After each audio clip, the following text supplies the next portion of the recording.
Hi, everybody. I'm here with Paul Cottrell. He is a researcher in chaos theory. Of course, he has a big interest in my show for that very reason, has interest in modeling financial markets. He's born in Detroit. He has extensive professional experience in engineering and design after retiring from automotive engineering. He pursued interests in corporate finance involving the publishing, retail, and nonprofit industries. He is a proprietary trader specializing in currency and energy markets. He's been awarded a PhD specializing in finance from Walden University, also earned an MBA and BS from Wayne State University, engineering certificates from Massachusetts Institute of Technology, and has also been awarded. Dr. Cottrell is currently at Harvard University as an ALM candidate specializing in biology. He's completed the pre-medical program at Fordham University. In other words, his degrees could totally beat up and take the lunch money from my degrees. I'm very pleased to have you on the show, Paul. Thank you so much for taking the time. Thank you very much for having me. I appreciate it. Okay, so we're going to talk, I guess everyone can tell from my red background here, we're going to talk coronavirus and I think some economic impacts that are quite important. And one of the videos that you made that was recommended to me that had me skin crawl just a little bit was your video on the impact of coronavirus on the health systems and the lungs in particular. I wonder if you could help people understand where you're coming from, and hopefully we can push back against this "it's just the flu, bro" kind of narrative. Right, right. So people need to understand the main receptor that this coronavirus is infecting is the ACE2 receptor. And the ACE2 receptor involves a pathway called the renin aldosterone pathway. So this helps control your blood pressure. So as this virus is uh, breathed into your lungs, there's a high probability of it connecting to this ACE2 receptor and going in endocytosis into the cell and starting to replicate. But what is interesting that just came out just recently is it's not just the ACE2 receptor, and it's not just the Wuhan strand. We have other receptors that this is infecting, such as the GRP78 receptor and the CD147 receptor. But it seems as though that the spike protein on the coronavirus has more affinity for the ACE2.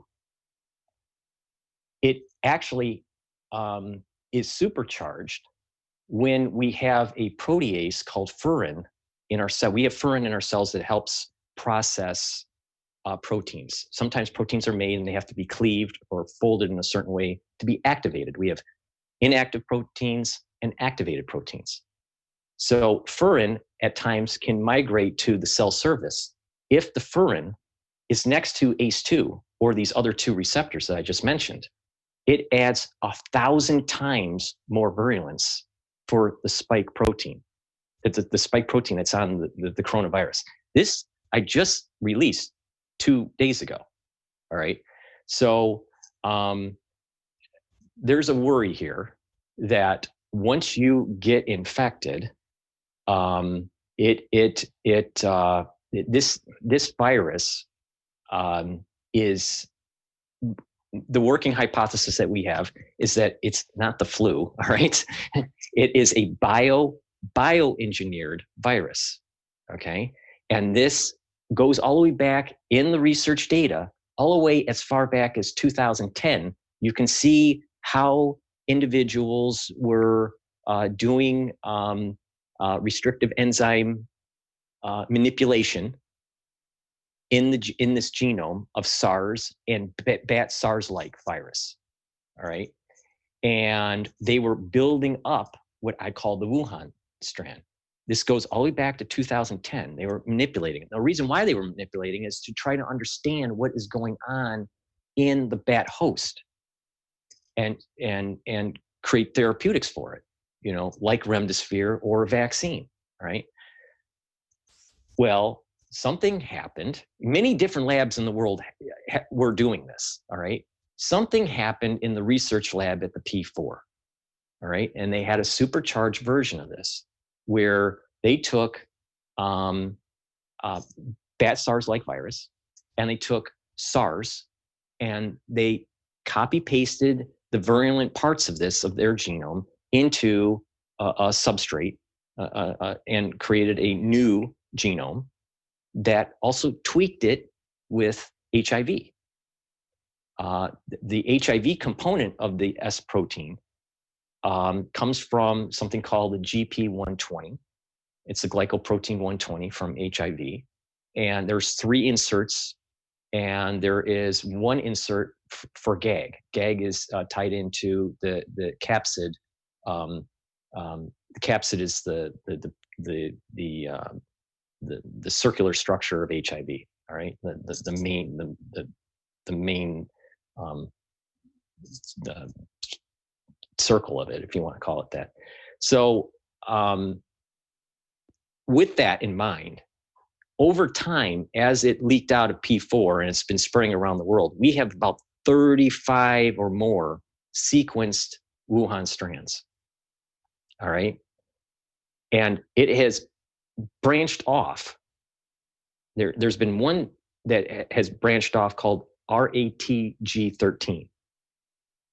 We believe that it came from Wuhan and not separate, a separate engineered strand, because it has very similar homology of the genome, and that the GAG HIV part that I was talking about on the Wuhan starts to break down. So you have these stochastic processes as it moves around in the population where the nucleotides will change.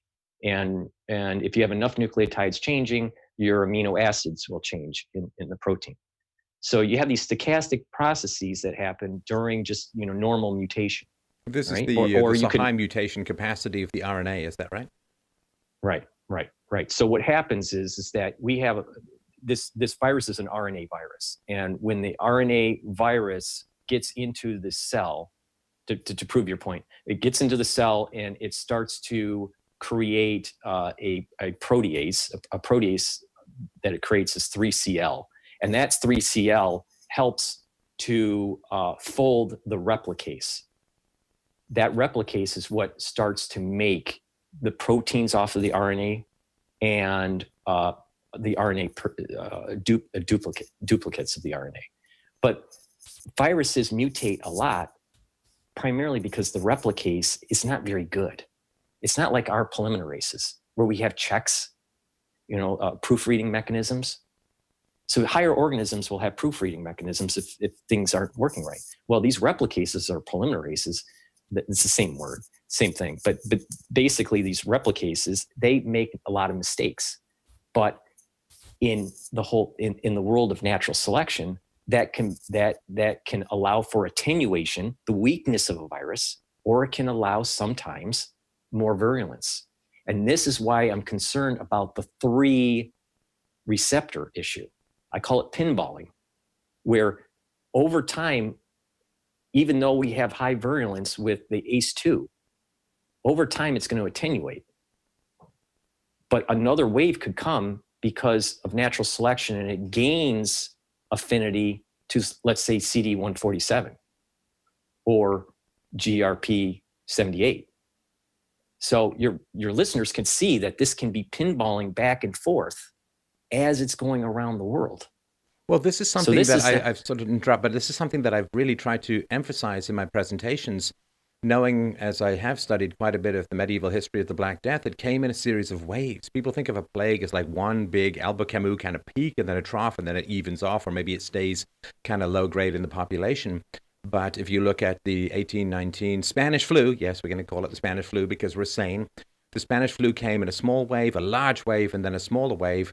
And the bubonic plague, the Black Death, came in a series of waves over decades, and some places even longer in Europe. And this idea that you can just get this peak, tamp it down, social distance, and deal with it. I mean, there's nothing wrong with doing it. It's a good thing to do, but we don't know how big the second wave is going to be, even absent mutation. It's just the way these things tend to roll. Right, exactly. We are looking at the epidemiological dynamics of the Spanish flu as a proxy. The difference is we didn't know molecular biology in 1918. We do now. And this is a engineered virus that we're Okay, so dealing with. there's a lot that And you the hang on. Spanish Sorry, flu, there's a lot that you talked about at the beginning. I kind of want to break it down a little here because okay, it's you okay. know you're squeezing so much information into so few syllables. So when you say bioengineer, do you mean that there's evidence of human tampering, not necessarily that it's any kind of weaponized thing, but they were doing messing around with the gene sequence in order to try and learn something? They put some dangerous stuff in there, and it got out. And I've heard the AIDS insert. I've also heard that the AIDS insert has been questioned, or some of the papers have been withdrawn. Although these papers being withdrawn, you never know if it's political pressure or economic pressure or what. So the AIDS inserts that you're talking about, help me understand a little bit more about some of the controversy around that. Okay, all right. Here's what happened on January 25th. I looked at the genome in the NIH database that was released from China. I was only doing it for fun because I took bioinformatics at Harvard, and I was just doing it for fun. All right. So I went in, and then what I saw was the copy paste of you got to remember that this genome is 30 nucleotides long, 30,000 nucleotides long. Okay. They copied bat SARS-like into the replicase. Bat SARS-like was good for the replicase part of it. So it could replicate, but it didn't have a good spike protein. So it wasn't that virulent. Okay, spike protein, just remind me of the audience. Okay, the spike protein is the corona that they're talking about. Okay, you have the virus, it's circular and it has spikes. So it's called the S protein or the spike protein. That is what attaches to the receptors. Okay. That has if you need more visuals, homology. just check the thumbnail, because I've been using this thumbnail for a while. It's called the coronavirus because of this halo and these spiky things. They remind me of sort of sea mines in sort of World War II with their little spikes coming out. Exactly. So that's how cells can communicate, is these receptors. We have receptors that take on hormones or different chemicals and creates a whole downstream effect of processes. Well, viruses have learned through natural selection a way to connect to some of these receptors. They're brought into the cell, and then they start using the cell machinery to replicate. Now, so this spike protein is the key to the receptor. The receptor is the lock, if you want to look at it that way. Now, in terms of what happened, so I looked at the genome on January 25th and then on January 27th. And I saw that they took the best of both worlds, the best of the replicase, about 2,000 nucleotides, and pasted it in.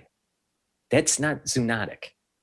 Yeah, the idea of that's sort of the 1,000 monkeys typing Shakespeare, the idea that this replication of another RNA sequence would suddenly appear in this one, almost perfectly copied, as you say. This, the odds of this arriving from natural selection is like sort of a whirlwind going through a junkyard and assembling its 747. Exactly. And then they took the best for the spike protein from SARS and put it in, and then they tweaked it with the HIV. All right. It's not HIV. It's not HIV virus, because HIV virus is a retrovirus. It has a different type of genome. It has different mechanisms. It uses reverse transcriptase, and it integrates into your genome. And that's why HIV is is such a problem to try to fight, to treat. But this is not, if you get COVID-19, you don't have HIV. And a lot of people think that. But what they did was they understood that each amino acid either has a neutral charge, a positive charge, or a negative charge. Well, you have those amino acids for the lock or the receptor. So if you know the charges of the receptor, you can program the spike to lock in correctly, to have the right charges, the right charge topology to lock good. And that's what they did with the HIV homology. They changed the amino acids in such a way that it had the right positive charge to the negative charge on the receptor of the ACE2. So And we've had, then you look at the clinical side, you hear that there is a down regulation of antigen presenting T cells. Well, that's your white blood cell count is going down. So that does have that hint of AIDS. Well, and then of course you have this double whammy that you have an infection and, well, the white blood cells, which are designed to fight the infection, those numbers are going down. And this might be one of the reasons why it's so hard on people's system. Right. So okay, now around this time is early February, where 3 Indian researchers published a paper on Cold Spring Harbor's website, non-peer reviewed website, but that's how a lot of this, cutting edge research is first. It's a white paper that's issued for comments. Okay. And it showed how they looked at the Wuhan strand that was released by China. And I personally went into the NIH database and did to double check the research. And if you look at the genome that's published for HIV-1, there's different types, but HIV-1, and you look at the protein sequence of GP120 and GAG, and you type in those sequences, those inserts, and look at the actual genome that's for Wuhan, you see it. And so it's not like they did a false paper. Now you got to remember how researchers. Sorry to interrupt. There was a lot of pushback, because I remember reporting about this when it first came out. There was a lot of pushback. If I remember rightly, the paper was withdrawn. Do you know what the criticisms were of this identification? They said that the methodology was wrong. So, but the thing is if you see the sequence and you see it for the spike protein that makes it more virulent, and there's four inserts, 4 separate inserts. It's not like, just a sequence. It's 4 targeted in there. The chances of that being zoonotic is low, because it's one sequence I could say maybe zoonotic. 2 sequences, maybe. 3, 4, then the probability becomes less and less, right? And these sequences are not just 2 amino acids matching. One is 6, another is like 8, so that the chances, and to make an amino acid, you need 3 nucleotides. So, and you need 3 nucleotides plus another 3 nucleotides plus another 3 nucleotides to make up the 6 amino acid sequence. So the chances of it being zoonotic is very low. On top of when you look at the copy pasting that took place with bat SARS-like and SARS coronavirus. So this was definitely bioengineered, and that's just looking at it from bioinformatics. So you can look at it from 3 different ways. You can look at it from the bioinformatics. You can look at it from the probabilities, pure probability. It's very low. And then on top of it, it's right by a P4 facility where supposedly it was leaked, by the fish market. So the probability of all this being zoonotic is like 0.00001 or less. The bioinformatic perspective, you can see the copy pasting. But then you can see the building through the research and how they were studying this in the bat host, and try to make a virus that goes under the radar of the immune system to be able to understand the biology, to speed up the research. So I understand why they did it. Okay, but so let me understand this, because this is the big question, and of course we may never know the actual answer, of course, Paul, but this is the big question. If it was engineered, why on earth would somebody want to create such a hellish virus? If it doesn't exist in nature, it's not like you're researching it to create some sort of vaccine or some sort of protection against it. I mean, is this not just, well, I don't even want to say it, but I mean, wouldn't this have significant military applications? There's a lot of ways to look at this. We can go down the very dark road, or we can, hopefully it wasn't the dark road. I originally had the thought and the hope, and I stress hope, that it was purely scientific, and that it was leaked on accident. But you can have something that is scientific, going a scientific pipeline, and then bifurcate and then have a dark operation going on. So they could have been building up this virus in 2010. And there is some evidence to your point, in around 2015 where it went dark op. And so they developed something and the military were like, ooh, that could be of use to us. Yeah, that's what I think happened. Yeah, I think that's what happened. Now, that's going down a dark road, and if that, why was that released? Was it released on accident? Was it released on purpose? Who released it on purpose? Why? It opens up a lot of questions that may never be answered.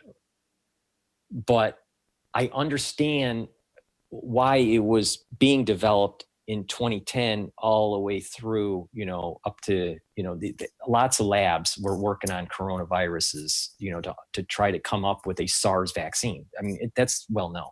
That's public information. They were trying to come up with SARS vaccine. This is one of the research lines of trying to find that, because this virus is, even the code name for it is SARS-CoV-2. COVID-19 is a disease. The actual virus is SARS-CoV-2. So they're even admitting in the scientific community, this is SARS. Now, you had mentioned earlier, it was 30 or 35 variations on this coronavirus. So can you help me understand that bit out? All so right. Yeah, this 35 thing. So the over time, there is this stochastic mutation that's taking place, right?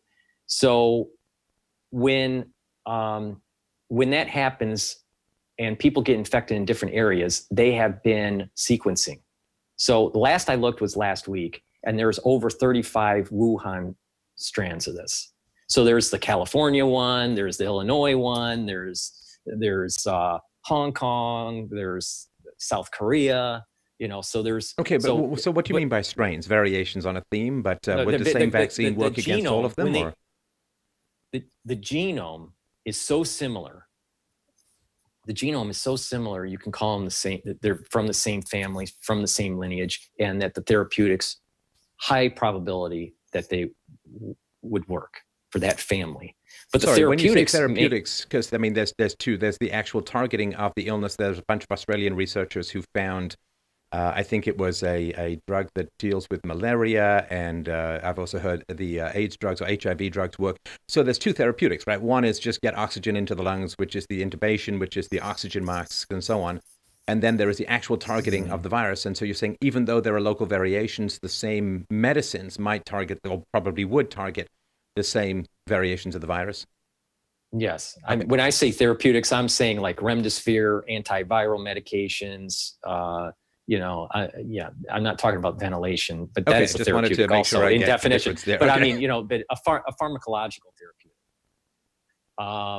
So you have about, so as it spreads around the world, it's going to have minor variations in its genome, and they're sequencing those and publishing it. So there is more than 35. How many? I don't know today, but last week it was around 35 of the Wuhan, and only one of the RATG13. Now, over time, we're going to see much more of the RATG13. I'm sorry, remind me of the difference between like that acronym.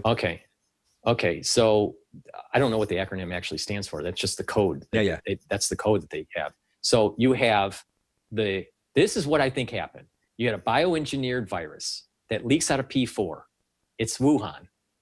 Wuhan then starts to mutate, and we sequence, and we have 35 different genomes that are so similar, just a few nucleotides or whatever that are different. Something happened, and there is a zoonotic mutation that takes place that's beyond just it gains function. It has a different dynamic. Is it more virulent or less virulent? I don't know. I don't think there's enough research to say either way. It could be more virulent, it could be less virulent, but it's different. It's different enough to say it's a cousin. It's not in the family. It's not siblings. It's a cousin. All right. But there's only one of those that were sequenced that I've seen in the NIH database, while there were 35 Wuhan. So as time goes on, you're going to see more and more of these being sequenced. But it's important for the listeners to realize, just because there's 35 of Wuhan doesn't mean there are like radically 35 different viruses that are attacking you. No, it means that out of this 30,000 nucleotide genome, you may have 50 nucleotides different. And just because you have a different nucleotide doesn't mean that it codes for a different amino acid.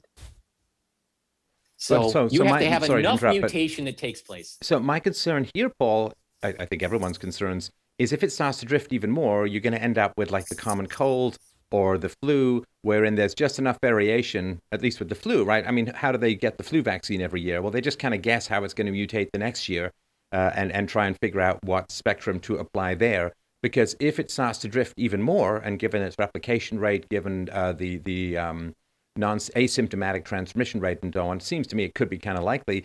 Is it going to drift enough that we're going to end up with, well, I guess further than cousin relationship, possibly even outside of medical help? Well, here's the thing: is that viruses and lineages of viruses can attenuate in the population usually, and they learn, and it becomes less virulent and more common, right? Coronaviruses are cold viruses, right? Many viruses are cold viruses, but this will attenuate. But my concern is that because of the mechanism, it's bioengineered. This is something that we've never really seen before, that, to our knowledge. Maybe they have released other things into the population we don't know about.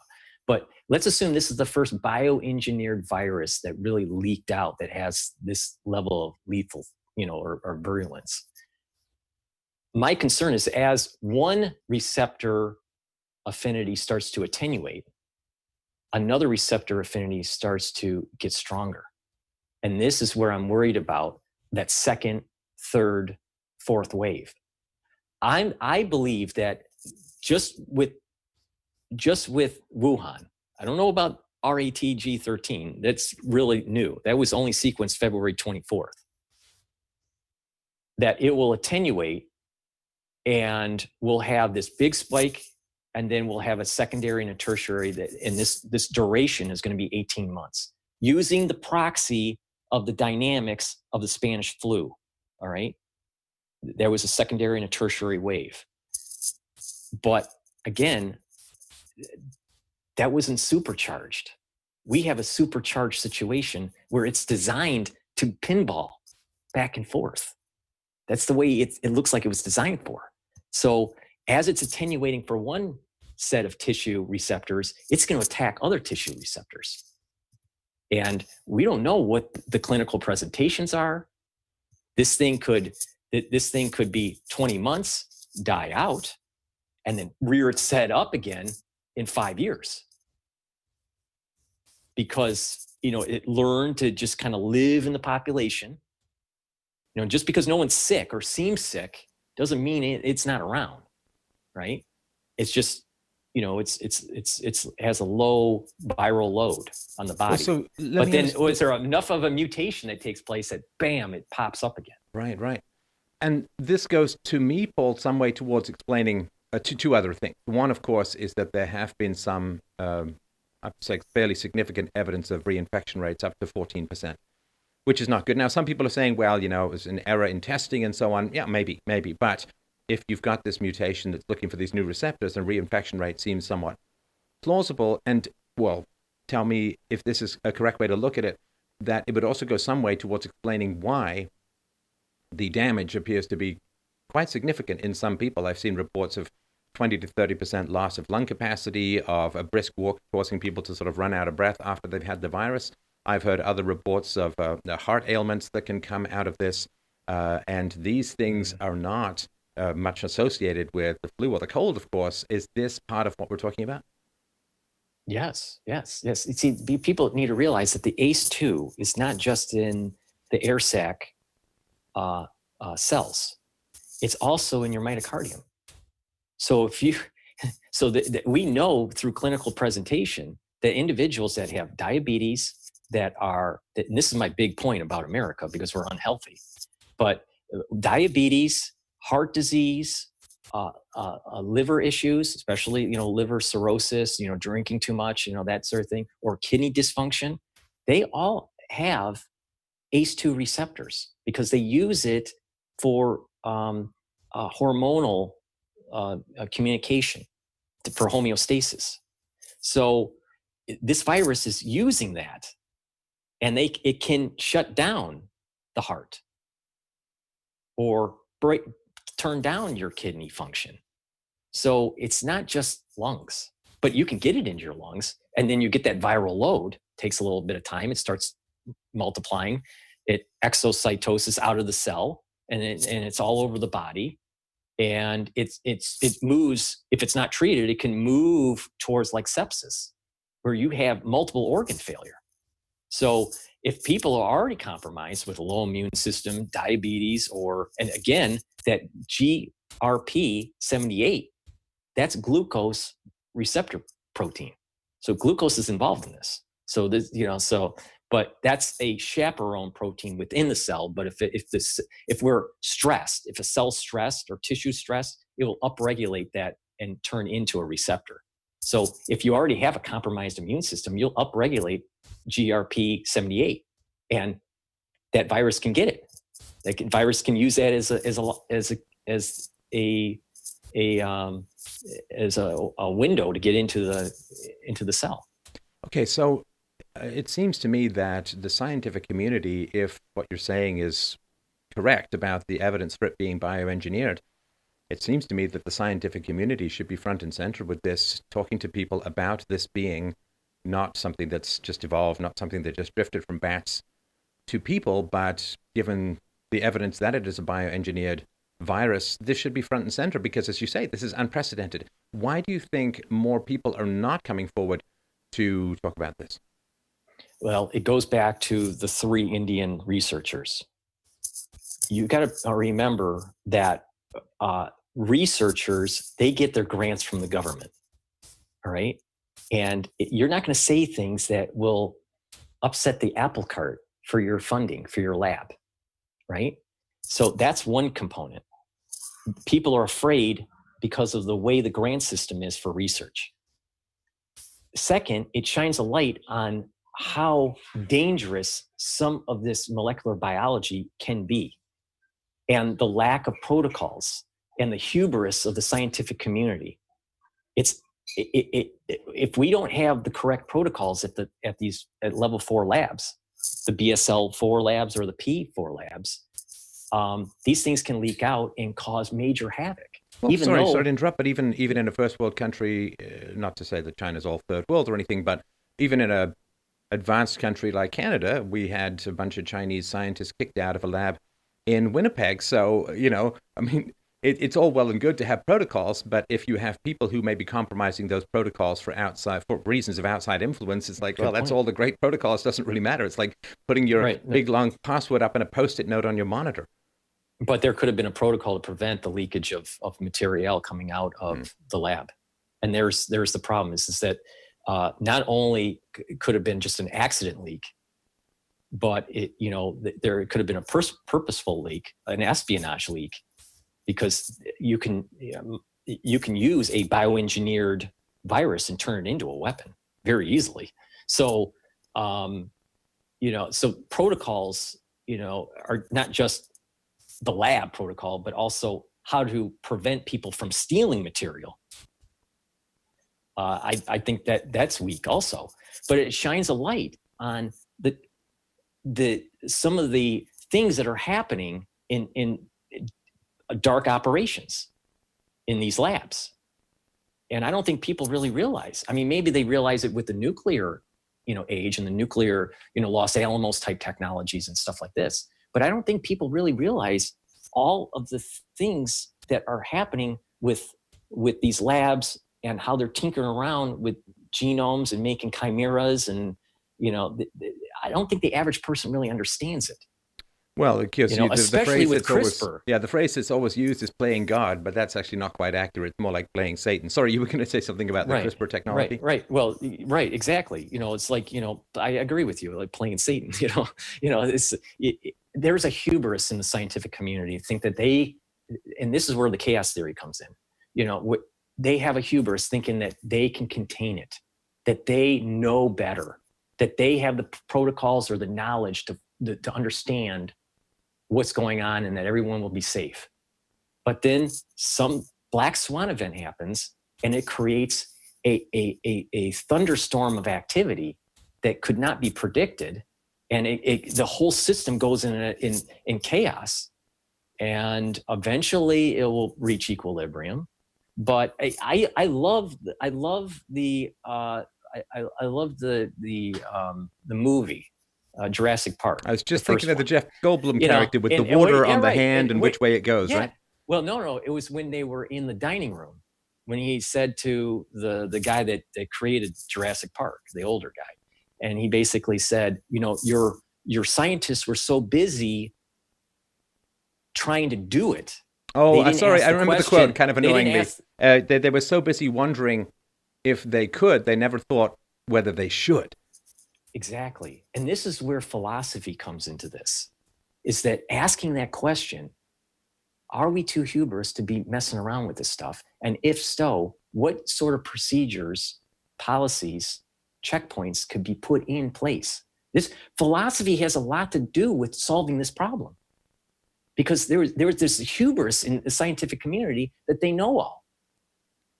And people also forget, sorry to interrupt, but just a minor rant here. People always forget. They think censorship is, people showing up at your door and throwing you in jail for a tweet, and there certainly is that aspect of censorship. They think of social censorship, like you lose your job or you lose your income or in some way because you posted something that the mob doesn't like. But scientific funding is censorship, and people always forget that whoever pays the piper calls the tune. And if the government is funding, then the promise or withholding of funding is a form of very brutal censorship on the scientific community, which is why you get this groupthink, which is why you get this conformity, which is why people, I think that their trust in scientists, given the failures of the peer review process, given some of the inconsistencies in global warming panic scenarios, and this as well now, where people may have created this virus that's going to take out some percentage of the world population, it's like it goes back to the injustice and coercion of scientific funding and how much it gets people to fall in line and not question an orthodoxy, which is the exact opposite of what the scientific method is for. Exactly. Anyone that has written research, they have to go through a peer review process, but sometimes there's dogma in that peer review process. And if you're a unique thinker, someone that is like a paradigm breaker, paradigm shifter, it's really hard to get your research through that, right? So I think what happened with the Indians, the research was pulled down, not because of bad methodology, was because of the whole system and of how it's funded, how labs are funded. Now, what's happening with United States scientists? I think it's very similar. Look at what happened with Lieber, Professor Lieber at Harvard. He was charged for espionage. He was leaking classified information to the Chinese through the 1,000 talent plan that was published in 2008. He was part of that. And there were other graduate students in other universities in the Boston area that were tied to this. And he was a chemist and a biologist focused on nanotechnology. So you get kind of like, we've been infiltrated. That's one problem. Another problem is the peer review process and the paradigm shifting, which I think all disciplines, even in philosophy, have to, manage through. But there is this afraid to step out onto the battlefield, is what I call it, and actually try to make a difference and warn people that something's up. You may not have, because of the fog of war, you may not have all the pieces. It's very cloudy, but that's the battlefield. By the time everything is said and done, we'll understand what really happened. But we're living in the now. and we have to act on the present and not wait for the historians to tell us what happened. So there is going to be this fog of war. But I think the scientists, they have this mindset that, well, I need more data. I need more data. I need more data. Well, that's true, but you also have to have some intuition to move the ball forward while you're waiting for more data. Well, and of course, China, the last thing that China would want is any scientific consensus that this was an engineered virus, because that would be beyond appalling in terms of the world community. One of the worst things that would have happened in the world community since the Second World War, really. Okay, so let's talk about this last thing, because of course you have expertise in finance as well, which I really appreciate. There is a real widening of perspectives at the moment on coronavirus, on the outbreak, in that, you have some people saying, hey man, the death rate is vastly overestimated, it's under control, it's just the flu, we're overreacting, it's going to come and go, we're all going to look silly in a couple of weeks. And there are other people who are, I'm trying to sort of navigate between these two positions. Usually the truth is in Aristotelian mean somewhere in the middle. And other people who are saying, this is the end of the world as we know it, the economy is going to collapse, the dollar is going to evaporate, going to monetize the debt. Well, they're kind of already doing that at the Fed these days. What is it, 2.2 trillion plus another 500 million or something over the last day or two, and 0% interest rates for those close to the centers of power. Where do you think the response, I mean, we can focus on America. I know that you live in the States. So where do you think the response is relative to the risk? I'm going to say something really, really scary. All right. And I don't mean to scare people, because I've spent a lot of my time trying to help people and calm people down. I mean, but this is much worse than Lehman. You look at the VIX. The VIX is already trading in 83 or 80. Last I looked, it was 80, mid 80s, 85, something like that. Okay, so can you tell people what that means? That would be good. All right, VIX index is like a risk index on stocks. The higher the number, the more risk there is. Now, normally, risk is heteroscedastic. It spikes and it comes down really quick. It's rare, very rare to have elevated risk. We are seeing elevated risk day after day after day after day. That only happens maybe in a war or, a major catastrophe, a banking crisis. The last time that we have seen this dynamics on the VIX is Lehman. It didn't happen during the tech bubble. It didn't happen with Gulf War I. It didn't happen with Gulf War II. It didn't happen with Afghanistan. Not 9/11. It was Lehman. Oh, and just for those who don't know, sorry, for the younger audience members, we're sort of middle-aged guys. So for younger audience members, Lehman was the beginning of the dominoes that, almost brought down the world financial system in 07, 08. So sorry, just wanted to put that little point of reference in, but go ahead. All right. So it's important to understand on the fragility of the banking system. Back mid last year, we were already having problems with the repo market, right? And so the central banks, the Federal Reserve, kept on pumping money in because the banks weren't liquid. That was when times were good. All right. This is July of last year. All right. Now, fast forward to where we're at right now, and people want to take money out of the bank. People aren't working. They're not spending. Some loans are probably defaulting. So the banks were already fragile. Now the VIX is an indicator of what risk is building up in the system, and it's elevated. It's not heteroscedastic. It's not coming down quickly. It's elevated, just like Lehman. So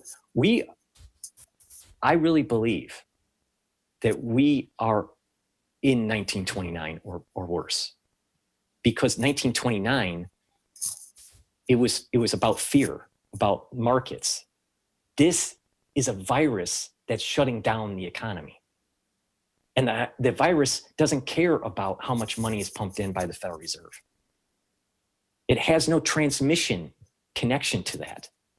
All it cares about is its host and how to divide and how to multiply and how to get, in a spread. It doesn't care about the Federal Reserve.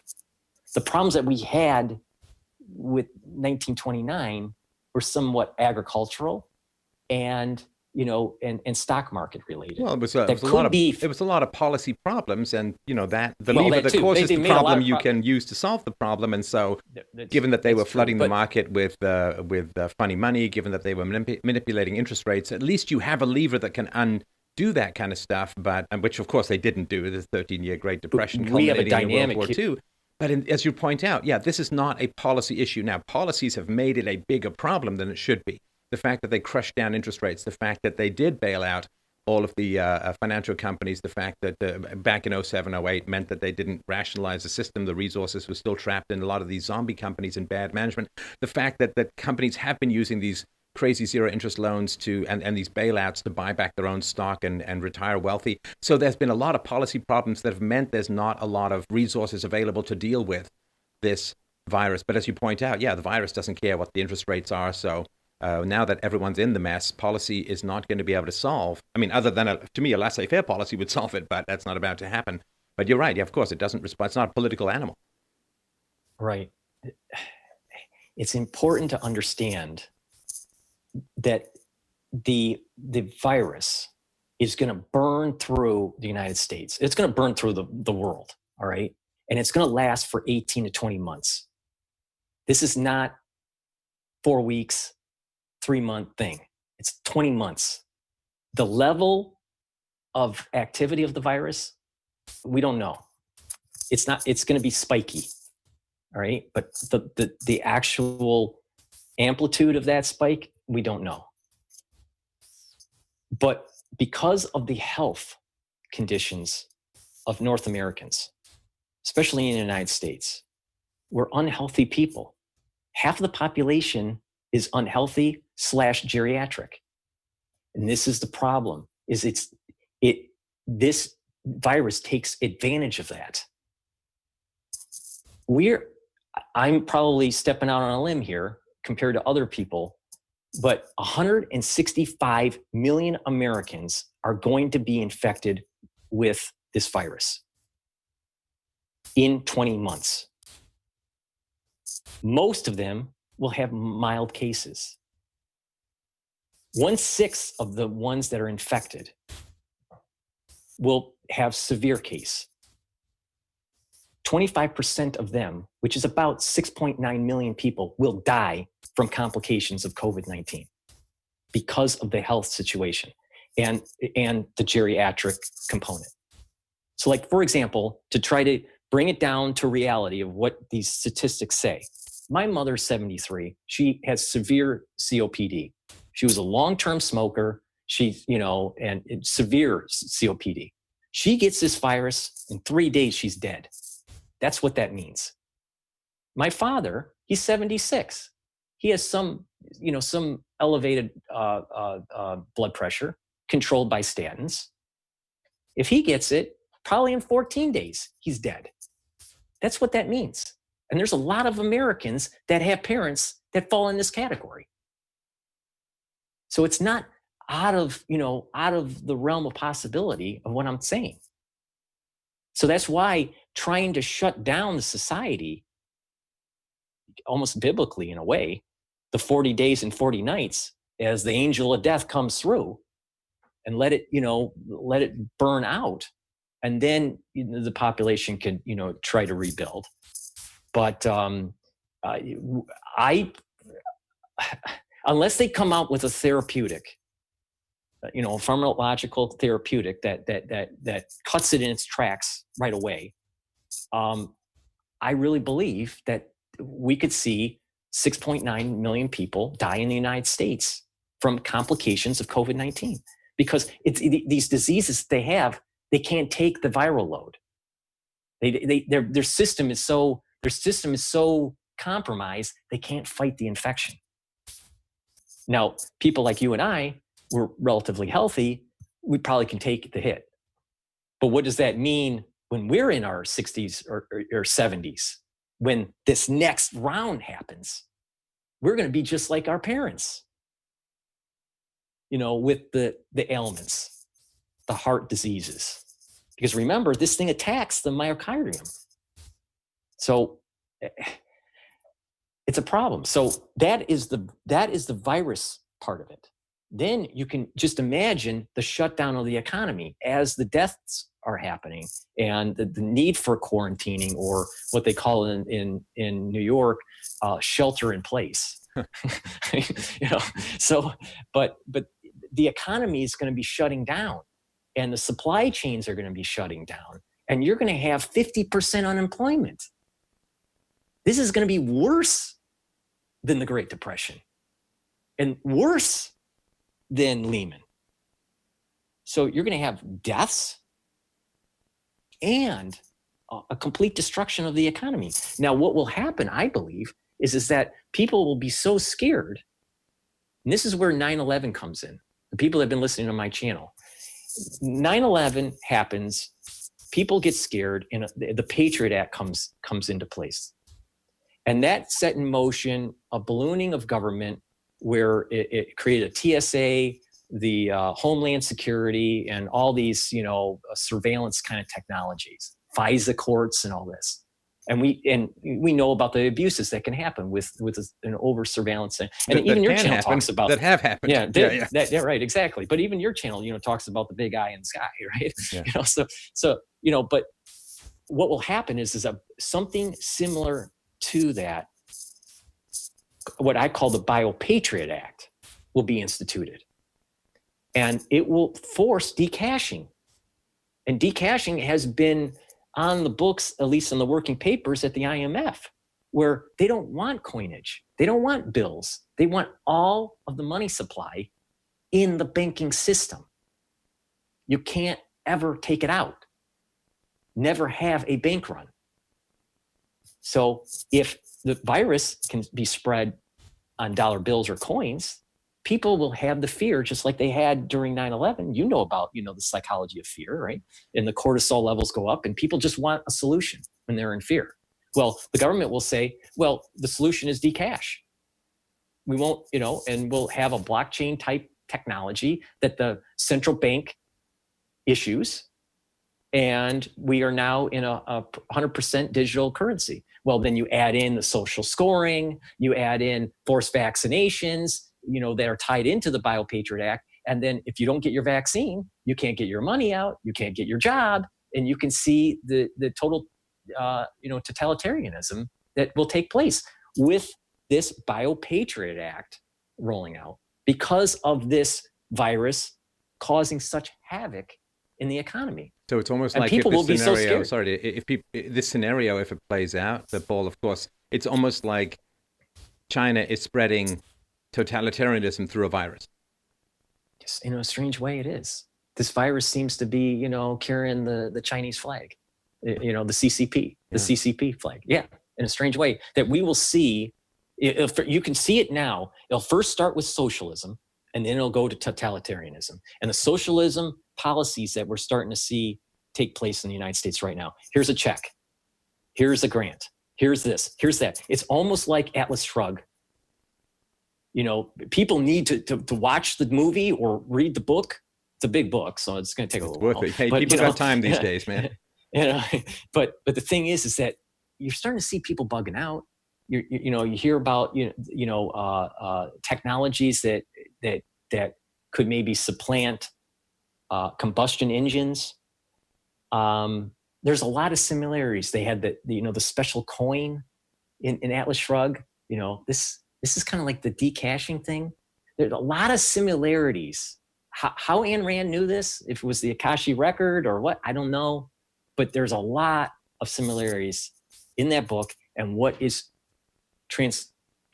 what's happening right now. So I'm afraid we're going to lose our country. I'm afraid of losing our civil liberties. I'm afraid of this idea of forced vaccinations. And I'm in the realm of, medicine. The reason why I was, transitioning from finance to medicine is to go to medical school. So I want to help people. I want to learn about the biology of the body and all that. I'm not this kind of like person that's, conspiracy theorist against science. I'm not that. But I do feel that this is an opportunity people are using to roll out severe socialism that will lead to totalitarianism. Well, it's a tough situation as a whole, because for those for those who feared that America was going to lose itself through demographic change anyway. At least this is slowing that down by closing borders. So it's a complicated situation. So listen, great information. Just if we can spend a couple of minutes now that we/you have scared the pants off people, if you can give people some of your thoughts about how sort of average person can prepare for a worst case scenario. Well, we're probably going to see, I've been telling everybody you need to prepare. All right. And how to prepare is you need food. That's the very first thing. It's the hierarchical of needs, right? So it's food and shelter, right? Your shelter is probably okay. But you need to prepare for food. 4 weeks is not enough. We're probably 2 months or more is what's needed. The medical system is not going to be able to take care of you. So, and I'm a fan of the medical system, all right, well, not a fan, but I mean, but we're going to have to go to the homeopathic remedies because you're not going to be able to get the 21st century healthcare. Some people will, but we're going to have a breakdown in being able to get to a doctor. So you need to try to boost up your immune system the best that you can. So that's the vitamins, the minerals, I can tell you what I do, and maybe people can copy it. I do multivitamins. I do vitamin C, zinc, NMN, C60, DNA Force, which is PQQ, CoQ10, and iodine and filtered water. No fluoride, nothing. No toothpaste fluoride, not to stay away from the fluoride. That's to boost the immune system. Okay. Now, if I get sick, I worked with some researchers in Europe, and we looked at terpenoid and lignoid compounds that actually are protease inhibitors that you can get. They're in low concentrations, but they are in the nutraceutical world. You don't have to go to a doctor for it. The doctor version is much stronger, protease inhibitors.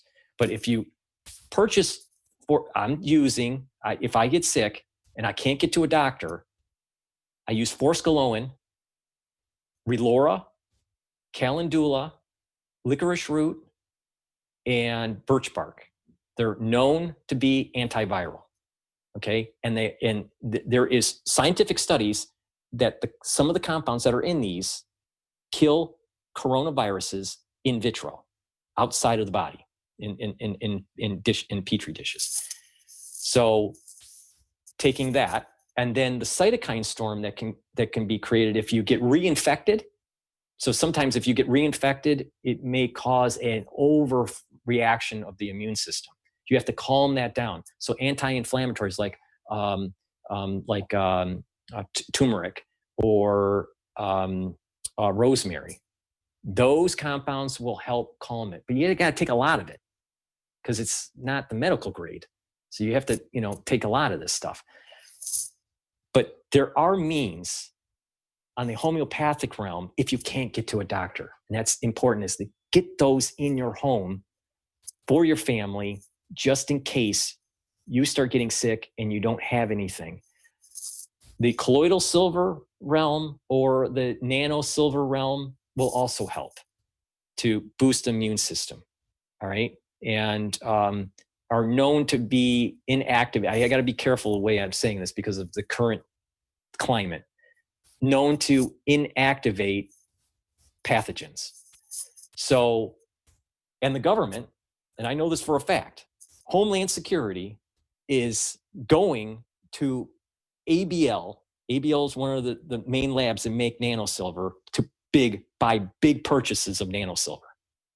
So, and our military uses nanosilver for wound dressing, for on the field if they get cuts and stuff, because it kills the pathogens and activates the stem cells for healing quicker.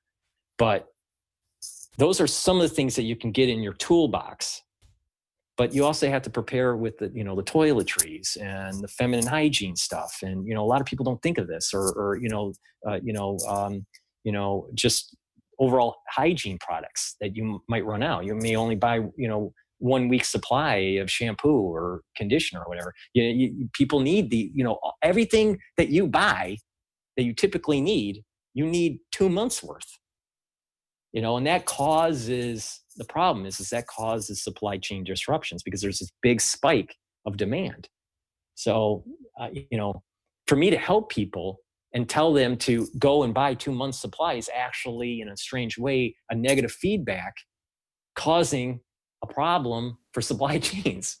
Well, not for those first in line, but I want listeners to this to be first in line. All right. Well, listen, I really, really appreciate the detail on this. Of course, you're not trying to give medical advice. Neither is anyone here. We're just talking about your own personal experiences. But I do want to remind people to check out Paul. It's Cottrell, Cottrell. It's got a great website, a great YouTube channel, and I'll put links to all of those below. I hope that you'll stay in touch. This is a very illuminating, to the point where I'm getting a headache, but that's good, right? So very, very illuminating discussion. I really, really do appreciate it, and I hope you can join us again. Yeah, I would like to. I try to unpack it as best I can in such a short amount of time because there is a lot of information there. Well, I'm sure we'll get you back on. I really appreciate your time. Thanks, Paul. Thank you. Thank you.